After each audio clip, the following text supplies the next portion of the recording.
The old man's weathered hands trembled slightly as he pushed open the glass door of Murphy's roadside diner.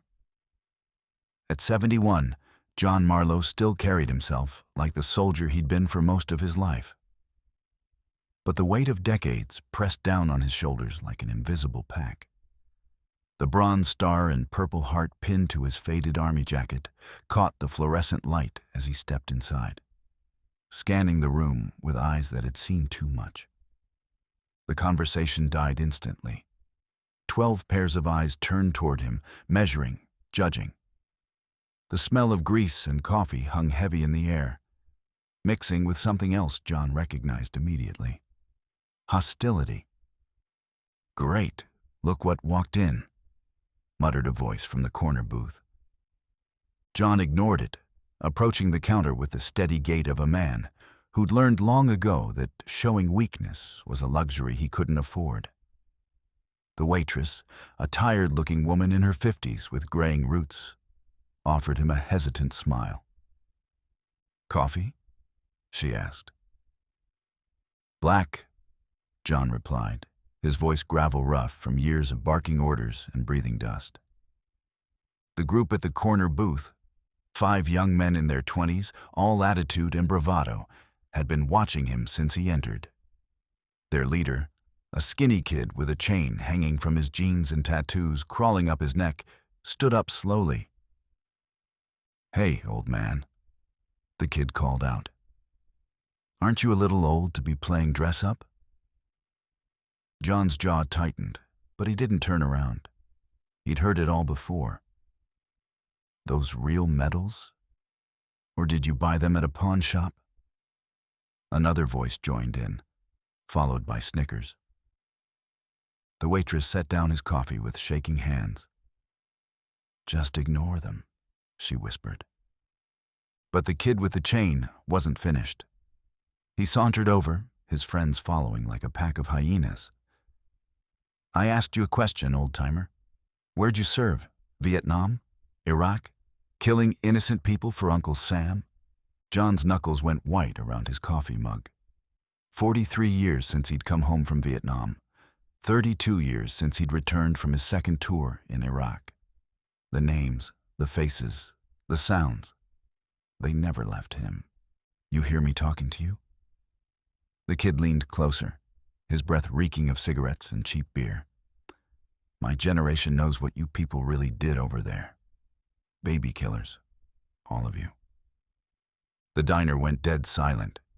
Even the cook in the back had stopped clattering dishes. John slowly turned on his stool. His pale blue eyes met the kid's brown ones, and for a moment, something passed between them. Recognition of a sort. The kid saw something in those eyes that made him take a half step back. But pride and stupidity pushed him forward again. "Nothing to say for yourself? Typical. You cowards never." The kid's words were cut short as he hawked back and spat directly into John's face. The saliva hit his left cheek and slowly dripped down toward his collar. Time stopped. The waitress gasped. Someone's fork clattered to the floor. John reached into his pocket, pulled out a faded bandana, and slowly wiped his face clean. He folded the cloth carefully, put it back in his pocket, and stood up. Without a word, without even a glance at his tormentor, he walked toward the door. "That's right, run away," the kid called after him, "just like you did in Vietnam." The bell above the door chimed softly as John stepped back into the Texas heat. Behind him, he could hear the waitress arguing with the group, her voice shrill with indignation. But her words were already fading into the white noise of traffic and wind. The jungle came back to him as he walked along the highway's shoulder, each step stirring memories he'd tried to bury for decades. Vietnam, 1971. The smell of rot and cordite, the weight of Sergeant Martinez bleeding out in his arms as bullets whined overhead. "Stay with me, Sarge." 19-year-old John had screamed, half dragging, half carrying the older man through the undergrowth. We're almost to the LZ. Martinez had looked up at him with eyes already going glassy. Tell my Maria. Tell her I loved her best I could. He'd died before the chopper arrived. Years later, Iraq. John was older then, a staff sergeant training fresh-faced Marines who looked even younger than he'd been in Vietnam. The desert was different from the jungle, but death smelled the same. Keep your head down, keep moving, keep your brothers alive. He'd told them over and over. That's all that matters. Some of them listened, some of them came home. There had been other things too. A letter from Sarah, the girl he'd met on leave in San Diego. She was pregnant, she wrote. He could come home, marry her, be a father. But there was another deployment coming, and the Corps needed experienced NCOs. He'd chosen duty over love. He'd always chosen duty. The letter about the fire had reached him in Fallujah. Sarah Peterson, age 23, died in an apartment fire on Elm Street. No survivors mentioned. He'd held that letter for 3 days before finally throwing it into a burn barrel with the rest of the trash. The bowl. No family, no connections, just the corpse, and then retirement, and then nothing. Back at Murphy's diner, a man in a faded baseball cap who'd been sitting quietly in the far corner booth finally looked up from his untouched coffee. He'd recognized John Marlow the moment he'd walked in, though he'd changed a lot in the 15 years since Fallujah. The man's name was Danny Reeves, and he owed his life to that old soldier. They'd been pinned down in a building by sniper fire, 3 Marines wounded, ammunition running low. Then Staff Sergeant Marlow had appeared like some guardian angel, laying down covering fire while they evacuated their wounded. Danny had never forgotten the man's face, never forgotten that voice cutting through the chaos. I've got you, Marines. Move out. Move out now.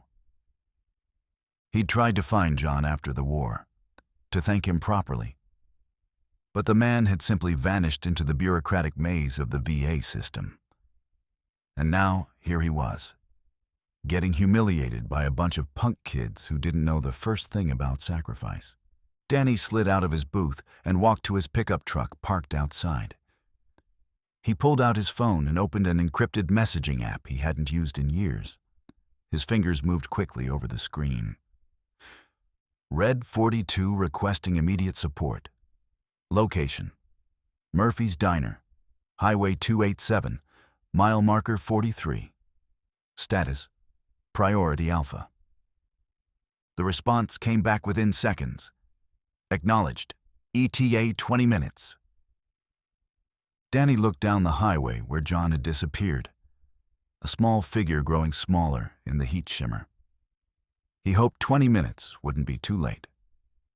John had made it about 2 miles when he heard the rumble of vehicles behind him. He didn't turn around. Hitchhiking wasn't much of an option for a man his age, especially one wearing military decorations in a state where opinions ran both ways on such things. The heat was getting to him. His legs, already weak from too many years and too many wounds, were starting to shake. Maybe it was time. Maybe this empty highway in the middle of nowhere was as good a place as any to finally stop fighting. He thought about Martinez, about the 23 other men he'd served with who never made it home, about the young Marines in Iraq who'd called him Dad and meant it, about Sarah and the child he'd never known. "Might see you boys soon," he whispered to the desert air. Behind him, the rumble grew louder. At Murphy's Diner, the lunch crowd was just starting to settle back into their normal rhythm when the convoy arrived. 3 vehicles, 2 pickup trucks and a military surplus truck, pulled into the parking lot with the precision of a drill movement. 12 men got out. They wore civilian clothes, but they moved like soldiers. Their faces were hard, weathered, and their eyes swept the diner's interior through the windows with the automatic assessment of men who'd learned to size up a threat in seconds. The youngest looked to be in his 30s. The oldest was pushing 60. They all had the same look, the look of men who'd seen combat and lived to tell about it. They walked into the diner in single file, their boots echoing on the linoleum. The lunch crowd fell silent again, but this time the silence was different. This time it carried weight. The leader, a black man with gray at his temples and sergeant's stripes tattooed on his forearm, approached the counter. The waitress who'd served John looked up at him with wide eyes. "We'd like some coffee," he said quietly. "All of us." Of course," she stammered. The 12 men spread out through the diner, taking seats at various tables and booths. None of them spoke. They just sat, their eyes moving methodically from face to face, lingering longest on the corner booth where the kid with the chain sat pale and suddenly very quiet. The skinny kid tried to meet their stares at first, but something in those eyes, something cold and final, made him look away. His friends huddled closer together, suddenly looking very young and very stupid. One of the veterans, a Hispanic man with scars on his hands, picked up a menu and began reading it aloud in a conversational tone. "Burger and fries, $4.95. Meatloaf special, $6.50. Apple pie, $2.75. He looked up at the kid with the chain. Spitting on a veteran, that's priceless. The kid's mouth opened and closed like a fish. No sound came out. The waitress moved between the tables, pouring coffee with hands that shook only slightly. The veterans thanked her politely, called her ma'am, left their tables cleaner than they'd found them. But they didn't leave. They just sat and watched and waited. 20 minutes later, as John was examining the contents of an old army surplus bag he'd forgotten he was carrying, one of the veterans, a wiry man with a tattoo of crossed rifles on his neck, made a discovery. Hidden in a zippered compartment of John's bag was an envelope, yellowed with age and sealed with tape that had long since lost its adhesive power. Inside were documents that made the man's hands shake as he read them. A birth certificate. Father, John William Marlow. Mother, Sarah Ann Peterson. Child, Elijah Peterson Marlow. Date of birth, March 15th, 1972. Below that, a death certificate for Sarah Peterson, dated 3 months later. Cause of death, smoke inhalation. And at the bottom of the pile, a note in Sarah's handwriting. John, I know you'll probably never see this, but I wanted you to know. He has your eyes and your stubborn streak. I'm naming him Elijah, like we talked about. If something happens to me, please find him. Please tell him his daddy was a hero. Sarah. The kid with the chain had been watching the veterans sort through the bag's contents from across the room. Something about the old papers made him curious enough to overcome his fear. He approached slowly, like someone might approach a wild animal. "What's all that old junk?" he asked, trying to sound casual. The veteran with the rifle tattoo looked up at him with unreadable eyes. "Take a look for yourself." The kid glanced at the birth certificate, and his face went white. The name jumped off the page at him. Elijah Peterson Marlow. His name. His mother's maiden name. Where did you get this?" he whispered. "The old man you spit on left his bag behind," the veteran said quietly. "Funny how things work out sometimes." The kid stared at the papers, then at the photograph of a young woman with kind eyes and dark hair. The same hair he saw in the mirror every morning.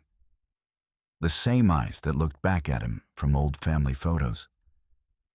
"This is impossible," he said, but his voice cracked as he said it.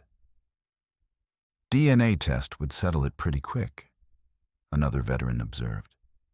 Course, you might not like what you find out. The kid, Elijah, sank into the nearest chair. The room seemed to be spinning around him.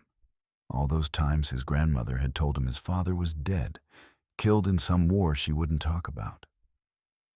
All those years of anger at a man he'd never known, a man he'd been told had abandoned them. He doesn't know, Elijah whispered. Does he? He doesn't know about me? The veterans exchanged glances. Their silence was answer enough. 50 miles down the highway, John sat in the passenger seat of a long-haul trucker's cab, staring out at the endless Texas landscape. The driver, a middle-aged man with calloused hands and a kind face, had picked him up without question and hadn't asked for his story. John's bag sat at his feet, and something had been nagging at him since he'd left the diner. There was a compartment in that bag he hadn't opened in years. A place where he'd stuffed papers he couldn't bear to look at, but couldn't bear to throw away. With trembling fingers, he unzipped the hidden pocket and pulled out the contents. Sarah's letter. The birth certificate he'd never seen. Hospital records showing that Sarah had given birth to a healthy baby boy 3 days before the fire. The child had survived, had been raised by Sarah's mother, had grown up believing his father was dead. John pressed the papers to his chest and wept for the first time in 40 years. Wept for Sarah, for the son he'd never known, for all the wasted years and missed chances. Wept for the grandfather who'd been spit on by his own grandson. Back at Murphy's diner, Elijah Peterson Marlow sat in the corner booth where he'd started his day, staring at a photograph of his father as a young Marine. The 12 veterans had quietly finished their coffee and left. But not before the man with the rifle tattoo had pressed something into Elijah's hand. It was a business card with John's name and a phone number written on the back in pencil. He's got a right to know, the veteran had said. Question is, do you have the courage to tell him? Now Elijah sat alone with his friends, who couldn't meet his eyes. The diner had emptied out, leaving only the sound of the air conditioning and the distant hum of traffic. His phone buzzed. A text from an unknown number. Your grandfather is on Highway 35, headed toward Austin. Blue Freightliner, license plate TXB 4471. He's got your mother's letters with him. Elijah looked up to find the waitress watching him with sympathetic eyes. She'd overheard everything. You going after him? She asked. Elijah nodded, unable to speak. Good, she said. Some things can't wait. The blue Freightliner was easy to spot at the truck stop outside Austin. John sat on a picnic table near the parking lot, his bag beside him, watching the sunset paint the sky in shades of orange and red. He looked smaller somehow, older, as if the weight of his discoveries had physically diminished him. Elijah parked his beat-up Honda and walked slowly across the asphalt. His grandfather, the word still felt strange in his mind, looked up as he approached, and their eyes met for the second time that day. This time, John saw something different in the young man's face. The anger was still there, but it was mixed with something else now. Recognition, understanding, pain. You came back, John said quietly. I had to, Elijah replied. I saw the papers. They sat in silence for a long moment. Two strangers connected by blood and separated by a lifetime of misunderstandings. Finally, John spoke. I never knew about you, he said. If I had. I know, Elijah said. Grandma. She told me you were dead, said you died in the war. Maybe I did, John said. Maybe we both did, in different ways. Elijah pulled out his phone and showed John a photo, a picture of himself in his high school graduation gown, standing next to an elderly woman with Sarah's eyes. "That's Great-Grandma Peterson," he said. "She raised me after Mom died. She never talked about you much, but sometimes I'd catch her looking at old pictures and crying." John studied the photo, seeing Sarah's face in the old woman's features, seeing himself in the young man beside him. "She did right by you," he said finally. "Better than I would have, probably." "Maybe," Elijah said. "But you weren't given the chance, were you?" The sun disappeared behind the horizon, leaving them in the blue-gray light of approaching night. Somewhere in the distance, a semi's air brakes hissed like a dying breath. "I'm sorry," Elijah said suddenly. "About today, about what I said, what I did. I didn't know." John looked at his grandson, and saw a pain that matched his own. 2 generations of loss, of abandonment, of secrets that had festered in the dark. "You couldn't have known," he said. "But now you do." They talked until the stars came out, sharing stories, filling in the gaps that decades of separation had created. John told Elijah about Vietnam, about Iraq, about the choices he'd made and the prices he'd paid. Elijah told John about growing up without a father, about the anger that had eaten at him for years, about the dreams he'd given up and the ones he still carried.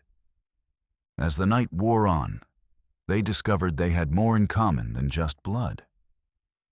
They both loved baseball, both had a weakness for old Western movies, both carried scars that ran deeper than flesh. When the truck stop's lights began to dim and the parking lot emptied out, John stood up and shouldered his bag. "Where will you go now?" Elijah asked. "Don't know," John said. "Been drifting for a while now. Guess I'll keep drifting." You could come home with me," Elijah said hesitantly.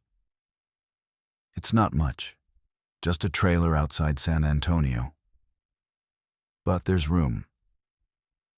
John looked at this young man who had every right to hate him, who had instead offered him forgiveness and a place to belong. "You sure about that?" he asked. "No," Elijah said honestly, "but I'm sure I want to try." They walked toward Elijah's car together, grandfather and grandson, 2 broken pieces of the same story finally finding their way back to each other. Behind them, the empty truck stop settled into silence, holding their secrets like a prayer whispered into the Texas night.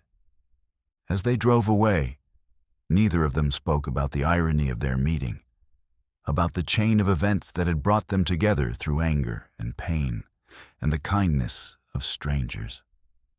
They didn't need to. Some truths were too large for words, too profound for explanation. John had spent 40 years believing he had no family, and Elijah had spent 25 years believing his father was dead.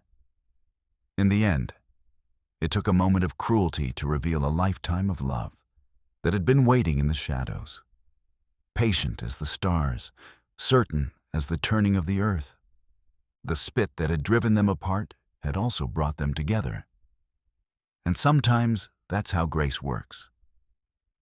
Not in the moments we expect it, but in the moments we need it most, delivered by strangers who understand that some debts can only be paid forward.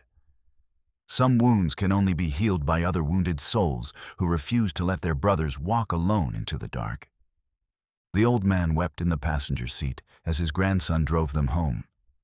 And for the first time in 40 years, John Marlow wasn't weeping alone.